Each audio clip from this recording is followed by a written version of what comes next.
Whooping cough. Whooping cough, pertussis, is a highly contagious respiratory tract infection. In many people, it's marked by an extreme hacking cough followed by a high-pitched intake of breath that sounds like whoop. Before the vaccine was developed, whooping cough was considered a youth disease.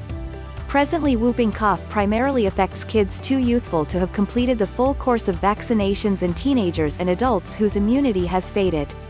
Deaths associated with whooping cough are rare but most commonly happen in infants.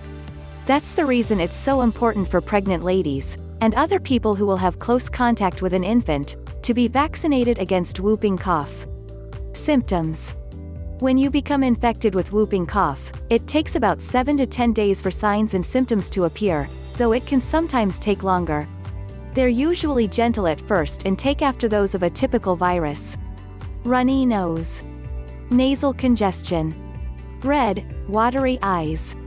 Fever. Cough. After up to 14 days, signs and symptoms worsen.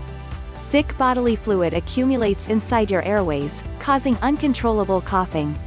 Serious and delayed coughing attacks may provoke vomiting, result in a red or blue face, cause extreme fatigue, end with a high-pitched whoop sound during the next breath of air. However, many people don't develop the characteristic whoop. Sometimes, a persistent hacking cough is the only sign that an adolescent or adult has whooping cough. Infants may not cough at all. Instead, they may struggle to breathe, or they may even temporarily stop breathing. When to see a doctor?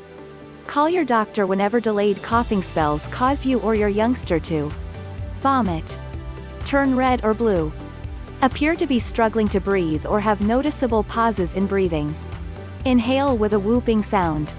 Causes. Whooping cough is caused by a type of bacteria called Bordetella pertussis.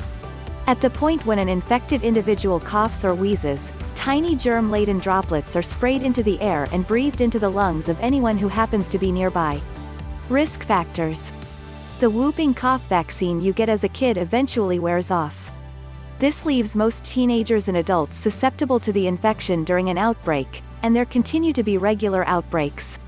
Infants who are more youthful than age 12 months who are unvaccinated or haven't got the full set of recommended vaccines have the highest risk for serious complications and death. Complications. Teens and adults often recuperate from whooping cough with no issues. At the point when complications happen, they tend to be symptoms of the strenuous coughing, for example, bruised or cracked ribs, abdominal hernias, broken veins in the skin or the whites of your eyes. Infants.